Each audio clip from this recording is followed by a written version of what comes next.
서울리안. 안녕하세요, 서울리안입니다. 영상 촬영을 취미 혹은 업으로 하는 분들이라면 반드시 안정적인 영상 촬영을 위해서 짐벌에 관심을 갖게 되기 마련인데요. 솔직히 짐벌을 사용하면 무조건 좋아요. 그런데 저는 짐벌 입문을 그렇게 장려하는 편은 아닙니다. 왜냐하면 이게 저같이 소규모의 영상 제작자들에게는 운용이 만만치가 않거든요.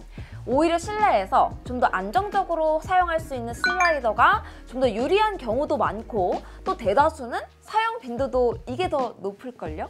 그런 의미에서 오늘 소개할 DJI RS3는 1인 혹은 소규모 제작 환경에서 실제로 얼마나 운영 편의성이 좋아졌는지 이 관점에서 평가해 보도록 하겠습니다.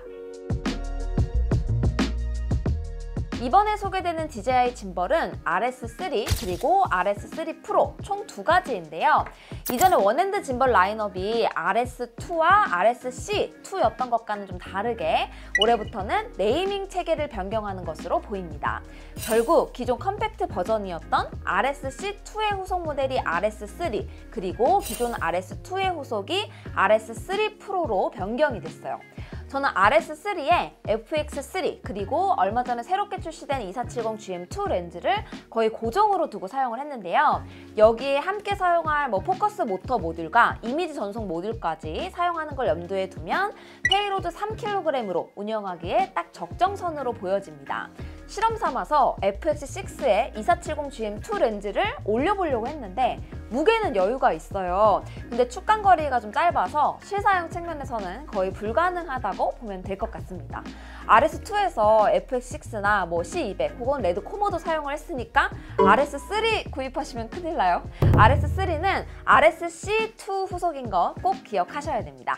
사실 RS2와 RSC2는 하드웨어부터 차이가 많이 났었죠. 특히 불편했었던 점이 배터리 그립이 분리되는 구조도 아니었고 터치도 지원되지 않는 흑백 스크린이다 보니까 좀 운영하는 데 매끄럽지 않은 부분이 많았어요. 그래서 사실 저도 필요한 페이로드나 크기 비해서 좀 과한 RS2를 사용을 하기도 했습니다. 하지만 이번에는 RS3와 RS3 프로 사이에서 필요한 기능 때문에 고민할 필요는 없어요. 심플하게 운용하고자 하는 카메라에 맞게 선택하시면 됩니다. 일단 디자인에서도 알 수 있듯이 RS3는 짐벌 디자인과 구조 측면에서 전작인 RSC2가 아니라 RS2와 완벽하게 닮아있는 걸 볼 수 있습니다. DJI의 프로급 제품군에 적용이 되는 레드라인 디자인 포인트가 RS3에도 적용이 됐고요. 분리되는 배터리 그립 구조, 그리고 조작부 앞쪽에 있는 트리거 버튼과 다이얼까지도 그대로 적용이 되어 있습니다. 그리고 기능적인 측면에서도 RS2에 적용이 됐었던 플레이트 부분의 밸런싱 노브이 RSC2에는 없어서 저도 좀 불만이 많았었는데요. 이 역시도 RS3에서 기본으로 탑재되어 있습니다. 본체 무게는 1.3kg, 페이로드는 3.0kg으로 운영할 수 있는 카메라는 RSC2와 동일한 조건이지만 RS2에 적용이 됐었던 편의 기능과 또 하드웨어들이 그대로 적용된 것을 확인할 수 있습니다.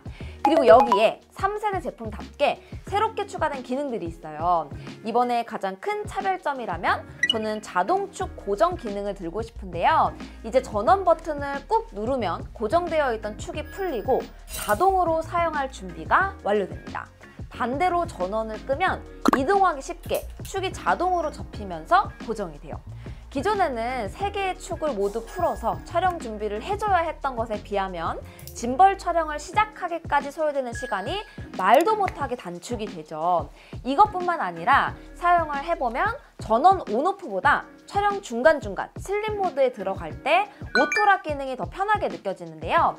전원을 길게 눌러서 끄는 것이 아니라 한번 누르게 되면 슬립 모드로 들어가면서 중앙 복귀된 포지션에서 축을 잠궈줍니다. 촬영 중간중간 빠르게 이동하는 순간에 쓰기에도 좋고요. 또 이 상태로 배터리나 저장 매체를 교체를 하거나 혹은 화각을 바꿀 때도 유용하게 쓸 수 있습니다.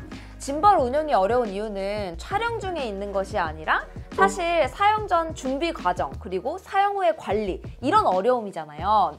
이런 측면에서 운영 접근성을 비약적으로 올려줄 수 있는 기능이에요.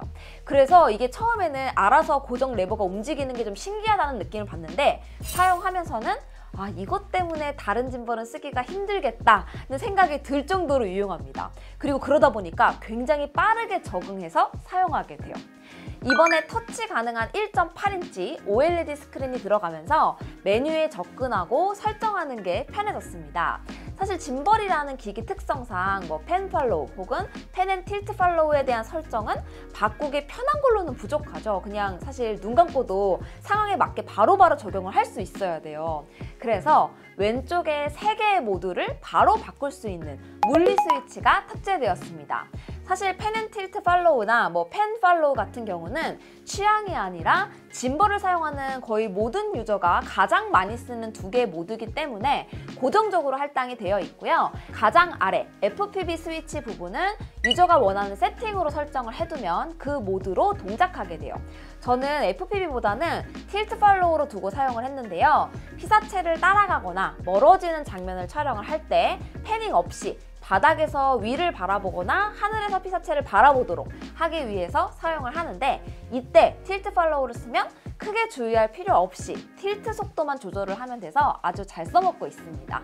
앞에 오토락도 그랬지만 모드 스위치까지 정말 자주 쓰고 필요한 부분에서 바뀐 부분들이라서 사용하면서 더 지속적으로 만족감이 커지더라고요.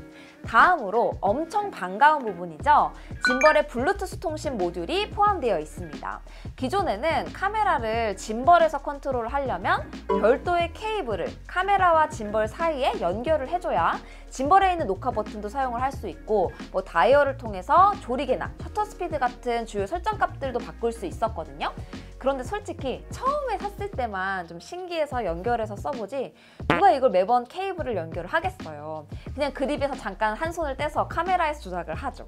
그런데 블루투스가 지원이 되다 보니까 이야기가 달라집니다.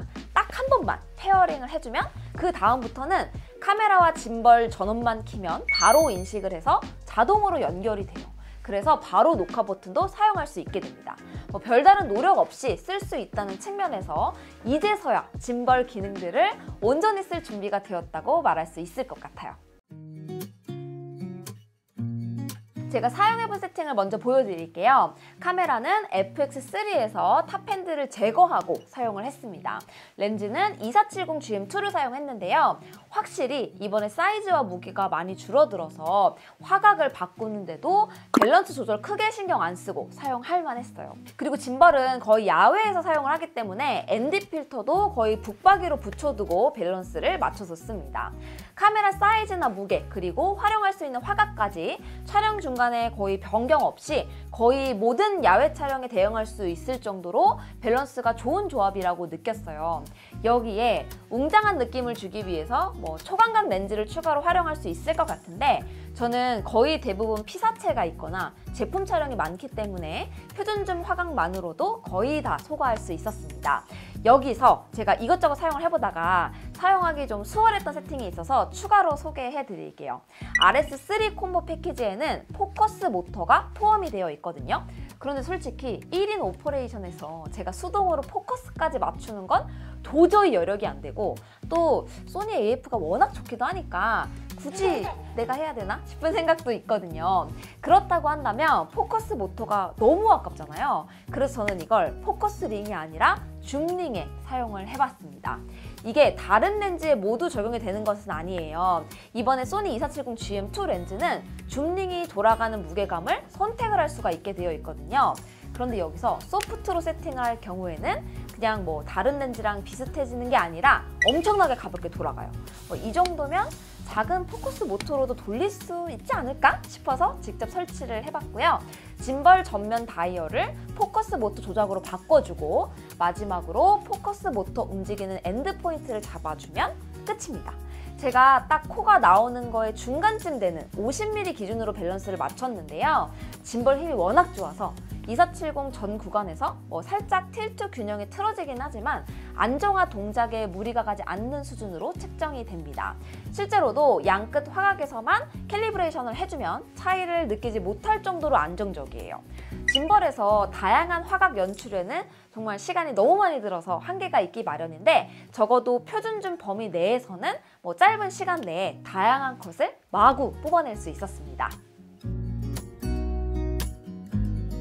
마지막으로 이전에도 사용을 하던 레이븐아이 이미지 전송 시스템도 함께 사용을 했는데요.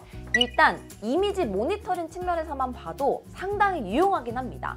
저는 모든 촬영을 S로그3로 하는데 모니터링 럿 적용을 바로 할 수 있고 또 하이라이트 클립되는 부분을 확인을 하거나 포커스 피킹으로 초점 확인을 할 수도 있습니다. 그래서 저는 일단 무선 모니터 관점에서 거의 기본으로 사용을 하고 있고요. 또 소니 기본 스크린을 하이앵글에서 볼 수 있는 각도로 그리고 레이븐아이 연결된 스마트폰을 로우 앵글 각도로 고정을 해두면 짐벌 위치에 따라서 번갈아 보면서 촬영 모니터링 하기에도 용이합니다. 이런 기본적인 모니터로서의 역할도 좋지만 사실 결정적으로 이 레이븐아이를 사용하게 되는 이유는 액티브 트래킹이에요.